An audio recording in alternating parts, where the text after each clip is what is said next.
जय हिंद दोस्तों। मैं बिहारी नामदेव आपका स्वागत करता हूं हमारे यूट्यूब चैनल MPPSC गुरुकुल पर।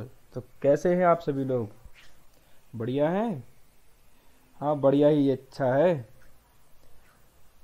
तो हमने इसके पहले देखा कि पृथ्वी का निर्माण कैसे हुआ और पृथ्वी की आंतरिक आंतरिक संरचना क्या थी। तो उसके बाद हम देखते हैं स्थल मंडल, लेथोस्फेयर। ठीक है, जो हमारे लिए पेपर 1 पार्ट बी के ज्योग्राफी वाले पोर्शन में भी है और यूनिट 10 में भूगर्भ शास्त्र में भी है। तो आइए हम देखते हैं स्थल मंडल के बारे में, जिसके भौतिक लक्षण के बारे में जानेंगे कि भौतिक लक्षण क्या है। जैसे पर्वत, पठार, मैदान, नदियाँ, झीलें, हिमनद। इनके लिए हम एक टॉपिक को विस्तार में समझेंगे, जैसे पर्वत क्या है, पठार क्या है, मैदान क्या है। ठीक है, उससे पहले के लिए हम देख लें कि आखिरकार स्थल मंडल क्या होता है, क्या है आखिरकार स्थल मंडल। तो देखते हैं, कठोर भूपर्पटी जो पृथ्वी के आंतरिक गुरुमंडल को ढके हो, मतलब अंदर का जो पृथ्वी का अंदर का भाग है, ये वाला भाग को ढके हो, ये है। ठीक है, स्थल मंडल कहलाता है। भूमंडल पर यह एक ऐसी पतली परत के रूप में है जिसमें सियाल, सीमा दोनों सम्मिलित हैं। सियाल मतलब क्या बताया था मैंने? सिलिकॉन और एल्यूमिनियम। ठीक है, सीमा मतलब मैग्नीशियम और सिलिकॉन। ठीक है, इस परत के नीचे अवसादों का एक आवरण पाया जाता है। ठीक है, अवसादों का क्या पाया जाता है? आवरण पाया जाता है। तो आइए हम देखते हैं कि स्थल मंडल किस प्रकार कार्यरत है और इनमें जो भौतिक लक्षण पाए जाते हैं, जैसे पर्वत, पठार और मैदान, नदियाँ, झीलें, हिमनद, इनका निर्माण किस प्रकार हुआ है, क्या इनके कारण है कि इनका निर्माण हुआ है। तो आइए देखते हैं। भूसंचलन बल, मतलब भूसंचलन बल क्या है? भूमि के संचलन से कार्यरत। ठीक है, तो अब देखते हैं। अब भूआकृति क्या है? भूमि मतलब भूमि पर बनी हुई आकृतियां। भूमि पर बनी आकृति क्या है? भूआकृति। क्या है दोस्तों? भूआकृति।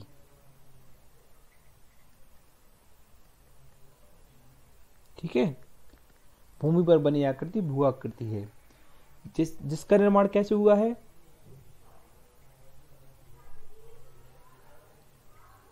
जिसका निर्माण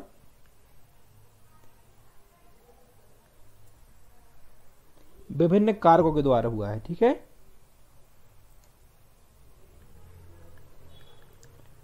विभिन्न कारकों से इसका निर्माण हुआ है। अब ये कारक क्या है? जैसे भूगार्वेक हलचल हुई,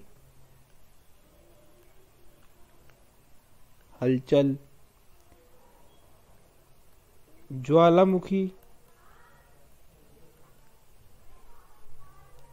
भूकंप आदि। ठीक है, ये हो गया अपना क्या? भूसंचलन, भूआकृति। मतलब इसको हम भूआकृति पढ़ेंगे, पहले भूमि, इसका भू का अर्थ जानेंगे क्या है। ठीक है, अब ये भूमि की कुछ प्राकृतिक क्रियाओं के कारण, भूमि की प्राकृतिक क्रियाओं के कारण पृथ्वी में कुछ बल कार्य करते हैं। अब वो बल क्या है हम देखते हैं। ठीक है, इसको साफ कर देता हूं मैं। हम देखते हैं।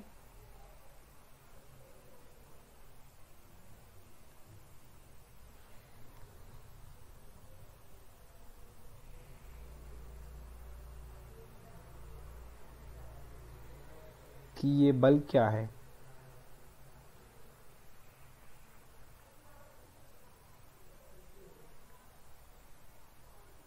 ये बल दो प्रकार के होते हैं, अंतर्जात बल और ये बहिर्जात बल। ठीक है। अब अंतर्जात बल क्या होता है? तो पृथ्वी के आंतरिक भाग में लगने वाला बल। कौन सा बल? पृथ्वी के आंतरिक भाग में लगने वाला बल।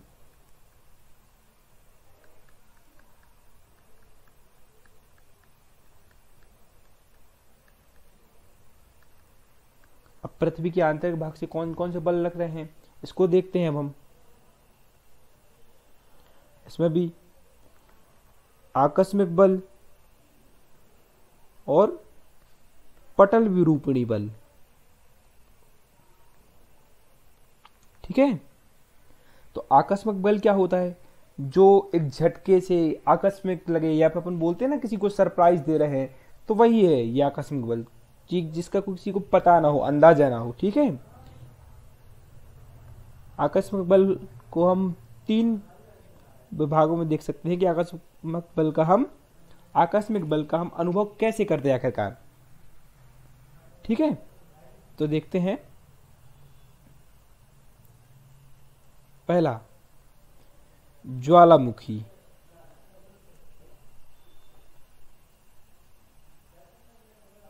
दूसरा, भूकंप।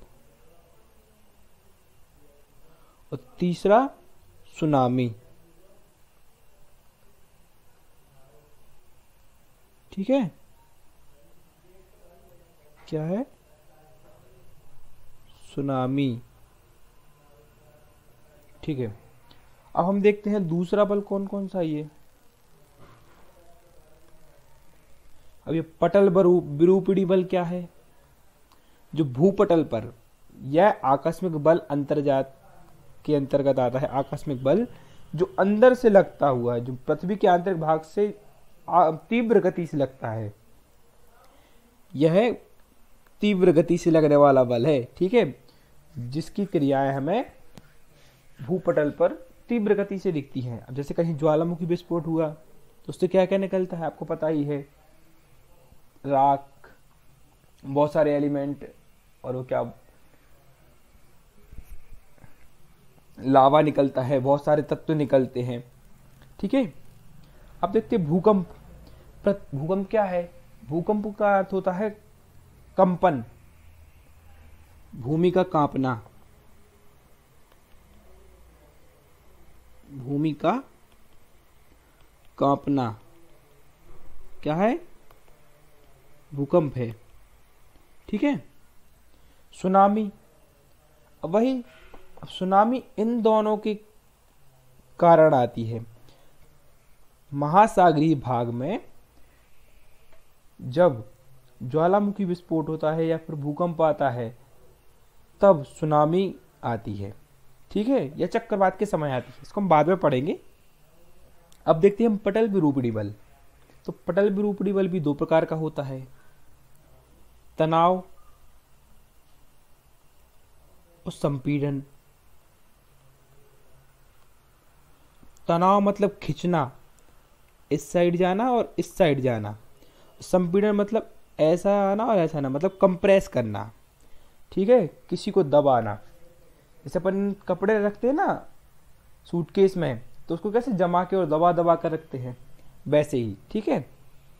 अब हम देखते हैं तनाव क्या है, तनाव से किस प्रकार की संरचनाओं का निर्माण होता है। देखते हैं। तनाव से भ्रंश, दरार या चटकन, ठीक है, ये इन संरचनाओं का निर्माण होता है। अब संपीड़न से क्या होता है? संपीड़न का देख लेते हैं हम। संपीड़न से बलन और संवलन। ठीक है। अब बलन क्या है? वलन वह संरचना है या वह बल है जो संपीड़न बल के कारण भूपटल पर हमें ऐसी ऐसी संरचना देखने को मिलती है। मतलब जब बल लगेगा, पृथ्वी के किसी भाग में बल लगाएंगे अगर अपन, तो उसकी जिगजैग जैसी संरचना बनेगी। ठीक है। अब पटल विरूपणी बल को पर्वत निर्माणकारी बल भी कहा जाता है। क्या कहा जाता है? पर्वत निर्माणकारी बल। ठीक है, तो अब देखते हैं अपन इसको क्या है कि पर्वत का निर्माण कैसे होता है। अब देखते हैं भ्रंश। अब भ्रंश के भी कई प्रकार हैं। अब देखते हैं भ्रंश। भ्रंश घाटी भी होती है, ठीक है, भ्रंश पर्वत भी होते हैं, भ्रंश पठार भी बन जाते हैं। ठीक है, अब पर्वत पठार मैदान क्या है? पर्वत मतलब घाटी, पर्वत और पठार क्या है? अब हम इनको देखते हैं कि घाटी, दो पर्वत हैं, ये मान लो ये पर्वत हो गया अपने, ठीक है, ये पर्वत है और ये इसके बीच से ये वाला पोर्शन, ठीक है, इधर से अगर कोई नदी जा रही है तो ये घाटी हो गई। ठीक है, हम देखते हैं फिर से इसको। अब पर्वत, पर्वत को कहते हैं अपन द्वितीय श्रेणी की भूआकृति कहते हैं। क्या है ये? द्वितीय श्रेणी की भूआकृति। अब ये द्वितीय श्रेणी क्या है? अब हम इसको समझाते हैं, आगे देखते हैं कि द्वितीय श्रेणी क्या है। तो अब भूआकृति विज्ञान को पढ़ते हैं, भूआकृतियों का विभाजन पढ़ते हैं पहले। जैसे भू संचलन में अपन ने अंतर्जात बल और बहिर्जात बल को पढ़ा, तो उसी में देखते हैं हम कि इसको हम 3 भागों में बांटते हैं अपना भूआकृति विभाजन को। भूआकृति विभाजन, क्या? विभाजन। प्रथम श्रेणी,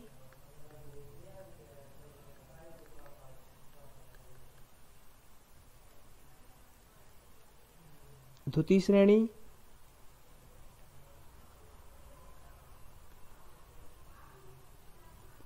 और ये तृतीय श्रेणी। ठीक है, अब प्रथम श्रेणी क्या है, द्वितीय श्रेणी क्या है, तृतीय श्रेणी क्या है? अब देखते हैं इन श्रेणियों का निर्माण, मतलब प्रथम श्रेणी का निर्माण सबसे पहले हुआ, जैसे सागर, सागर शहर नहीं, सागर मतलब जलाशय, ठीक है, महासागर, और अपना नितल,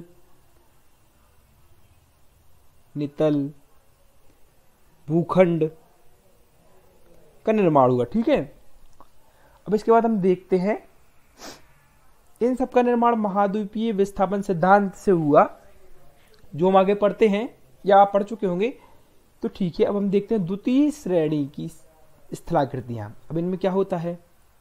अब भैया तुम सागर तो बना दिए और जमीन बना दिए हो, अब यहाँ पर लोग रहेंगे और लोगों को रहने के लिए जगह चाहिए, तो बनेंगे महाद्वीप। ठीक है, अब इसे कहते हैं कि प्रथम श्रेणी की स्थलाकृतियों पर अध्यारोपित। ठीक है, प्रथम श्रेणी की स्थलाकृतियों पर अध्यारोपित, मान लेते हैं ये प्रथम श्रेणी है अपनी। ठीक है, अब इस पर अध्यारोपित, ये हो गए अपने महासागर हो गए, ये महासागरीय भाग हो गया, और ये अपना स्थलखंड वाला महाद्वीपीय भाग हो गया। ठीक है, इसको ऊपर से बना रहा हूं मैं, आपको अगर समझ में ना आए तो अंदर से बना देता हूं, मतलब ये समझने के लिए कि अपना ये ऐसे ऐसे भाग है ना जो विश्व भूगोल वाले, ऐसे देखते हैं अपन।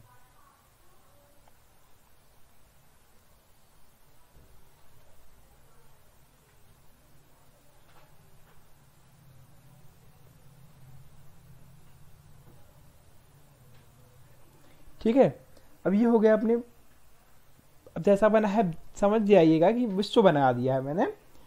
तो अब देखिए ये हो गया द्वितीय श्रेणी की स्थलाकृतियां हो गई, महाद्वीप बन गए अपने, ये महासागर हो गए अपने, ये यहाँ जलीय भाग हो गया अपना, ये पूरा ये महासागर है। ठीक है,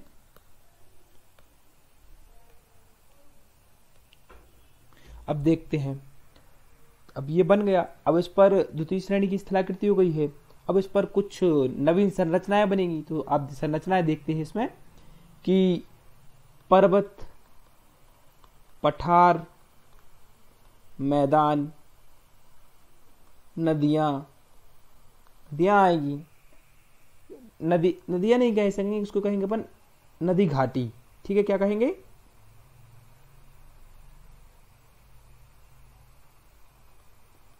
नदी घाटी आदि संरचनाएं। ठीक है, अब अपन ने भू आकृति तो देख लिया है। ठीक है, अब अपन इसको वहीं वापस चलते हैं। अपन कहाँ पढ़ रहे थे? ये पर्वत पठार, ये थी द्वितीय श्रेणी की भू आकृतियां। ठीक है, अब कैसे बनी तो हम इसको बाद में एक एक टॉपिक को सविस्तार पढ़ेंगे। अभी आप इसको समझिए कि भू संचलन बल के द्वारा कौन कौन सी स्थलाकृतियों का निर्माण होता है। ठीक है, अब हम भ्रंश की सहारे ये पढ़ चुके, क्या क्या बना है। अब दरार, जैसे कोई भाग है, इस भूभाग में तनाव बल के कारण, मतलब दोनों साइड जब ये खींचेगा तो यहाँ बीच में दरार पड़ेगी कि नहीं पड़ेगी? ठीक है, तो यही है दरार, ऐसी चटकन होती है। अब हम पढ़ते हैं क्या? संपीड़न बल। संपीड़न मतलब बल मतलब कंप्रेस, दबाना। ठीक है, प्लस अब बलन क्या है? बलन वह कार्य है, ये बलन वह बल है, बलन वह बल है जिससे स्थल खंड पर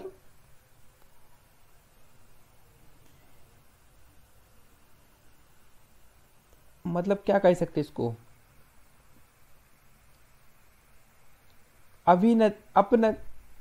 अभिनति व अपनति की प्रक्रिया होती है। ठीक है, अब ये अभिनति अपनति क्या है? अब देखिए, ऊपर जाना अभिनति और नीचे आना अपनति, मतलब अभिमान हो रहा हमारे लिए। ठीक है, अभी मतलब हमारे लिए अभिमान हो रहा कि हमारा किसी हमारे परिवार में देखते हैं, हमारा कोई दोस्त मित्र यार या हमारे परिवार में संबंधों में देखते हैं कि कोई अच्छा काम करता है तो हमें गर्व होता है कि उसने अच्छा काम किया है, वो अच्छी नौकरी पे पहुंच गया, अच्छी ऊंचे पद पर है, तो हमें अभिमान हो जाता है। अब मतलब अच्छा लगता है। ठीक है, अभिमान तो नहीं करना चाहिए किसी को। अब हम देखते हैं अपनति, किसी का अपमान हो जाए या किसी को हम बुरी बात कह दें, उसको खराब लगे, वही है, तो ऐसे समझ सकते हैं। ठीक है, अब हम पढ़ते हैं बहिर्जात बल। क्या पढ़ेंगे? बहिर्जात बल। अब बहिर्जात बल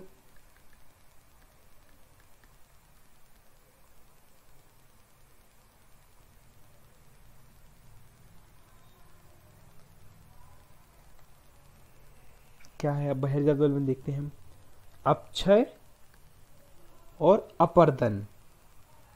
क्या? अपर्दन। ठीक है, अब अपक्षय और अपर्दन क्या है इसको भी देखते हैं हम। अपक्षय मतलब होता है टूटना। क्या? टूटना। और अपर्दन का मतलब होता है स्थानांतरण या कहीं जाना, स्थानांतरण। ठीक है,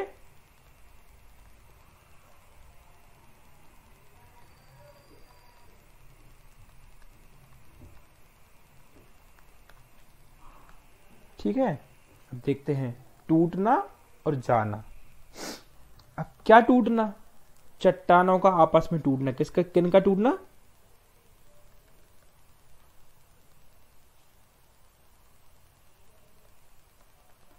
चट्टानों का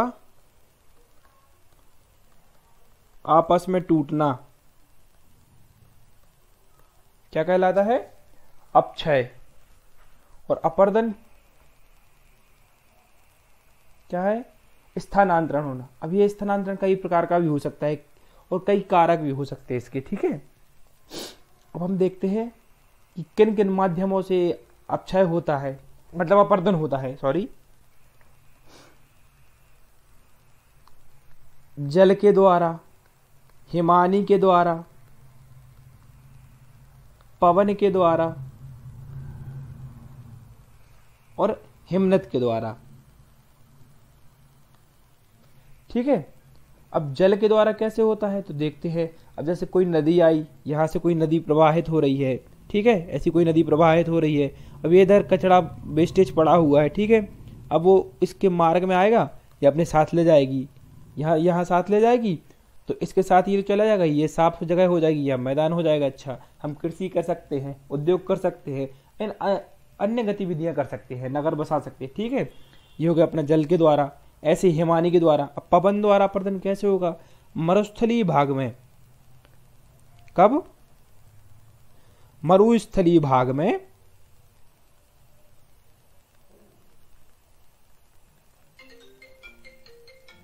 मरुस्थलीय भाग में जब वायु द्वारा कुछ रेत के कणों को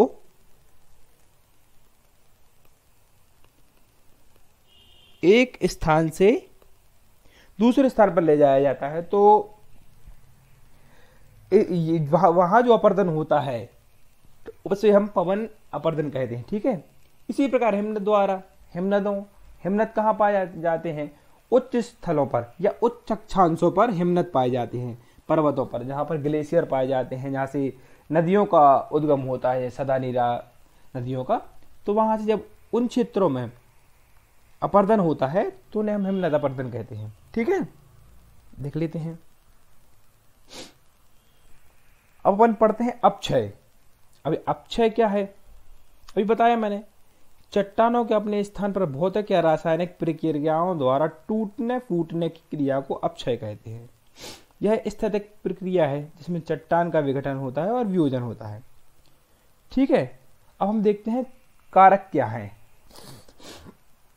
यहां देखते हैं अपक्षय, ठीक है। अपक्षय, अपक्षय के कारक बताएं हम आपको कि इसे प्रभावित कौन कौन करता है। स्थलाकृति,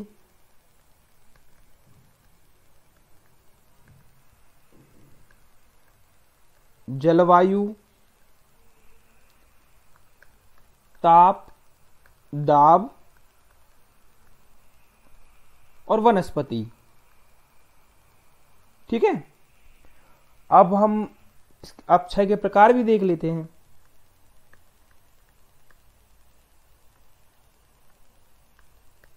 कौन कौन से प्रकार होते हैं? भौतिक अपक्षय, रासायनिक अपक्षय और इधर जैविक अपक्षय, ठीक है। अब जैविक अपक्षय कैसे होता है? वनस्पति, जीव जंतु तथा मानव के द्वारा, ठीक है। अब रासायनिक में गैसों के द्वारा,